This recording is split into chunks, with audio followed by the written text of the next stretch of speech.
Right. Now, just for the record here, since we're looking at hit tiger, you know there's two meanings of hit tiger. Let's see.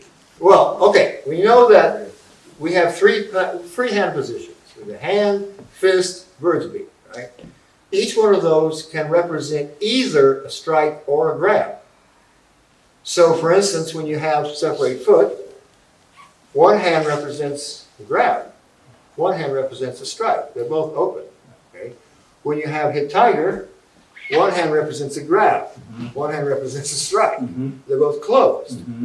But they can also reverse roles. This hand can represent the grab, and this hand can represent the strike. In other words, now it's finished. You know, it doesn't come up. It just goes to here. So that's hit tiger. Right. So, you know, it's the important thing is that whichever one you're thinking of, the substantiality and the insubstantiality are the same. The change is the same. Just like I say, whether you're thinking of throwing your frisbee this way or throwing it this way, the change is the same. You know, but if it's coming out on the insubstantial side, it's delayed a fraction of a second. See, this is not very delayed, right? This is. It takes this little extra moment to get up there. So in each case, you are controlling with the wrist, like this. You're pulling the person down, exposing this, and striking. Or I'm pulling you this way and striking like this. Those are your options. But in both cases, you have like these fists, right? And remember, it starts with a rollback. Don't neglect the rollback. That's why I think it's kind of excessive, because they do, all right, there's this heel kick, you do rollback, rollback, rollback. It's like, make sure that you realize you're supposed to be doing rollbacks there. So then you get to here, and at this point, you're still rolling back. Now is where your choice is.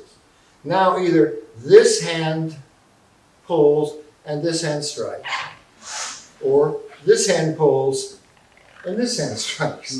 But that's where when they turn to fists, it's with the 50-50 point. What's that? Insert myself as the imaginary point that stimulates the hit tiger. Yeah, sure. So here's our roll back. Now, this depends on how you're stepping. For instance, suppose you took a big step, aggressive step at it. So, let's get tiger. All right. Now,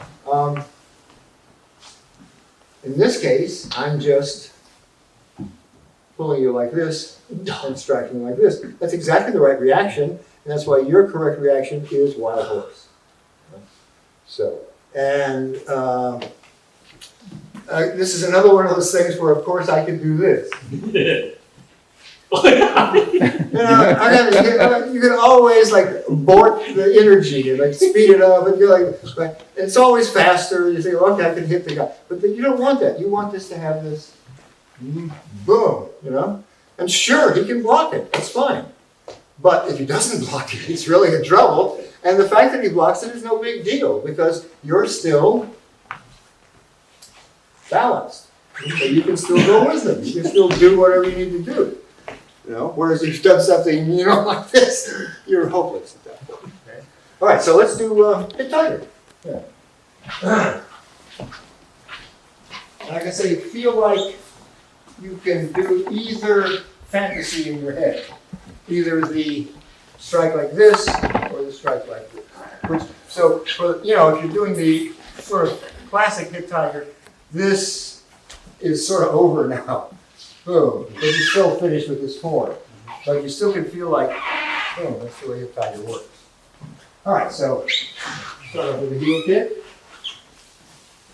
Then roll back, roll back, roll back, hit tiger, and look, parallel steps.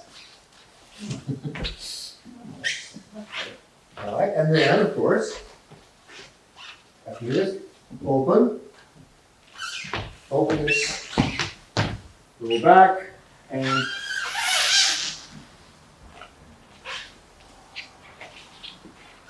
so one hit tiger is to the corner, is a I think we probably all want to do a little two-person stuff too, right? Yes. Sure. Not just all form all night. So let's go through an application here. and you're fair enough. Let's think of it like this. We're going to practice this hit tiger application. So the guy on the open side here should, and just keep going. The guy on the open side will apply. Here, roll back, pull, strike. And the guy on the other side uses, right, this change, okay? Now you do me. So you're going to pull to the open side. Right, down, down. No. Oh, this hand, right. And then now I'm going to keep pulling into you there. So don't pull us over. Okay. Right, now again, don't hold me like this. This is, like I said, this is the worst thing you can do in class is do things that hurt your partners but would only make an opponent really mad. So remember to catch this bone. The whole trick is use this ring finger, thing, and so don't grab with the whole hand. It gives you too much information to use. Just this, try to stay behind this, and make it strike. So, right. Middle finger? Yeah. Or the ring finger? Fine. And then Yeah, he said this middle comes today. up, and I try to use wild horse. Yeah, middle. All right, now you try that on me. No. Here. Go, right. And then you're going to turn me like this. Yeah. Right. Step around and make this change. Let's see, maybe it's, I'll let you do this with me. I'm going to, we used to do it. Maybe it's better to the closed side. Yeah. I think so here. No.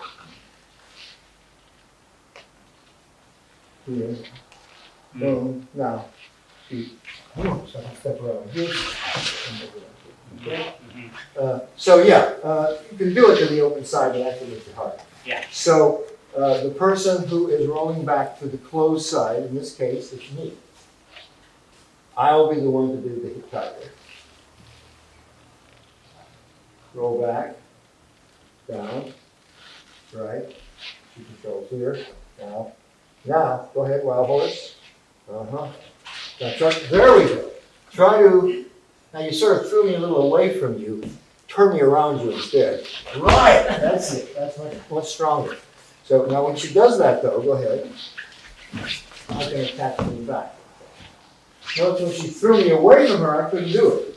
Another example of when you're helping your opponent to do the counter, you're actually doing the most powerful version of your move. Because like I say, if she throws me away, I can't connect here, Right. but I also get away. Well, and it's not nearly as powerful. When she does this, this is deadly. So it's not only around, but it's down. So in other words, don't throw out, turn around and down. So you dump the person. Good. But because of that, go ahead, you just apply it. So you're going to attack here. And you can come around, and now you create what we call shui. When you did that sway, you didn't wait till she took you all the way down. No, I can't wait. Yeah. You mustn't do this. Yeah. Right. Okay? And it's very hard to do this right. Because the tendency is always to do this first and then come off of this and push like this. Right. But you have to think, no, I can get ahead of this. Now I'm not ahead of it. She's dragging me. But if I do this, Oh man. what did I do? I just used Tensa Jing to get ahead of her move.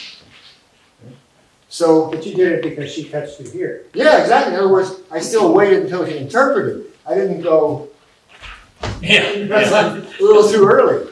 But here, I feel like, then I feel like I am attaching before the foot even hits the ground. Right? But it's a very different feeling in your foot. If she, if I allow her to move me, the feeling is that my foot is going like this. Mm-hmm. But if I do it myself, I feel like my foot is going like this. Because I'm using it to turn me. If I let her force turn me, It just sort of spins the whole thing around. You Right. want to put oxygen. And it's not even much sensitive because it's stiff.